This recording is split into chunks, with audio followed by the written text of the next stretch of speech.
शिक्षा मंत्री चंद्रशेखर द्वारा रामचरितमानस पर दिए गए विवादित बयान को लेकर कई मंचों से लगातार आलोचनाएं की जा रही है। उस विवादित बयान की भारतीय जनता पार्टी भी कड़ी विरोध की है।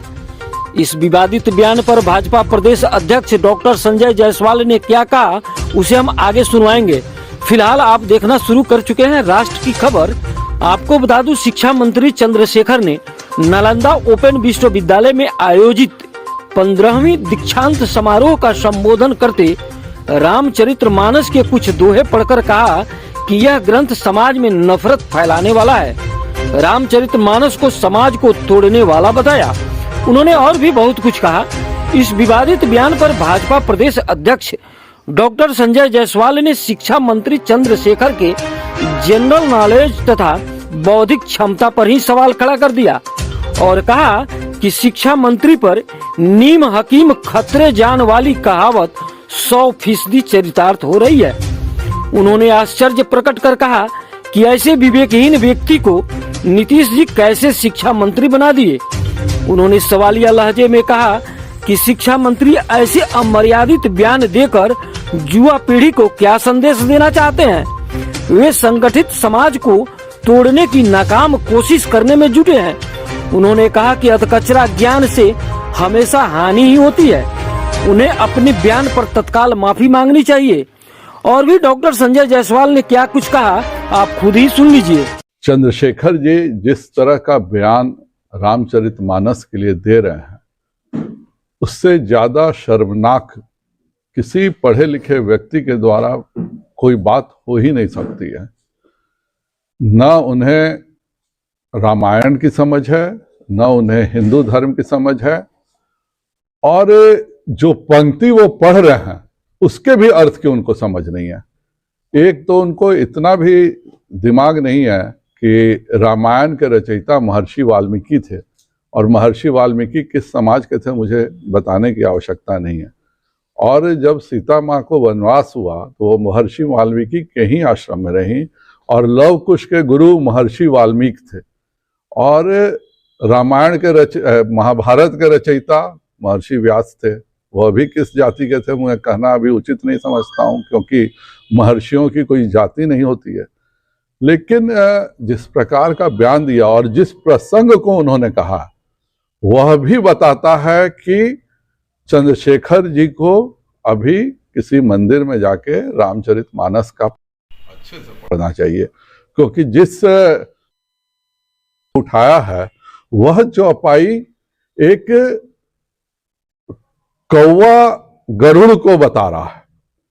और वह जो चौपाई उन्होंने कहा है वह है कि हरि कहूँ हरि सेवक गुरु कहूँ, सुनि खगनाथ हृदय मम देहु, अधम जाति में विद्या पाए, भवो यथा अहि दूध पियाएं।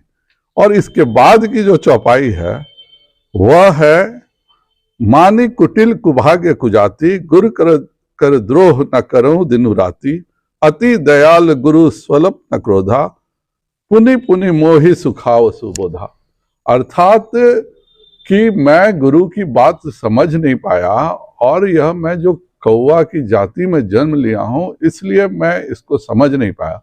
और मेरे गुरु ने कभी मुझ पर क्रोध नहीं किया, गुरु ने हमेशा अच्छी शिक्षा दी। तो एक तो यहाँ अच्छे शिक्षा की भी बात हो रही है, पर उस बात को शिक्षा मंत्री बिल्कुल भूल गए कि गुरु ने सदैव उस काग को अच्छी शिक्षा देने का प्रयास किया।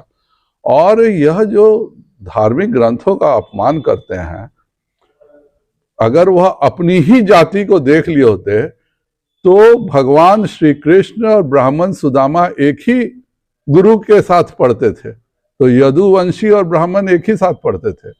अगर वह रामायण में भी देख लिए होते तो गुरु के आश्रम में भगवान राम और निषाद राज एक ही गुरु से पढ़ते थे, तो न निषाद में था, न यदु में था, वंश में था, न ब्राह्मण में भेद था, न क्षत्रिय में भेद था। और इस तरह की बातों को आज रामचरितमानस को इस तरह से करना, मेरा सीधा अनुरोध है नीतीश कुमार जी से कि इस तरह के मंत्री को बर्खास्त करें। अगर उनमें इतनी हिम्मत होती, इन लोगों की आदतन विद्रोही सभा हो गया। अगर ये किसी दूसरे धर्म के बारे में कर रहे होते तो अभी तक यहाँ पर क्या हो रहा होता, नीतीश कुमार भी उनको हटा चुके होते और 6 इंच छोटा होने का नारा पूरे हिंदुस्तान में लग रहा होता। लेकिन हिंदुओं की धार्मिक जो सहनशीलता है उसको चंद्रशेखर जी कमजोरी नहीं समझे। चंद्रशेखर जी को अपना वक्तव्य और अपनी गलती को माफी मांग के पश्चाताप करना चाहिए। एक व्यक्ति के मुख से रामचरितमानस के एक तो प्रसंग से भी अलग और जिस तरह के उन्होंने बात कही है, पूरे दुनिया में जब भी ज्ञान की बात होती है तो रामचरितमानस पढ़ा जाता है। और अगर वह भगवान कृष्ण का ही जीवन पढ़ लिए होते तो खुद भगवान कृष्ण ने भागवत गीता में कहा है 18वें अध्याय में कि मैंने कर्म के हिसाब से वर्ण बनाए हैं और कर्म और बुद्धि के हिसाब से वर्ण बनाए हैं। तो भगवत गीता के ऊपर दुनिया का कोई ग्रंथ हिंदू समाज में नहीं रखता है। और अगर वह वेद भी पढ़े होते तो वेद की रचना में सभी जातियों का और महिलाओं तक का योगदान है। चंद्रशेखर जी को अपनी गलती की माफी मांगकर इस बात को समाप्त करना चाहिए। हिंदू बहुत सहिष्णु होते हैं और उन्हें निश्चित तौर पर सब माफ कर देंगे।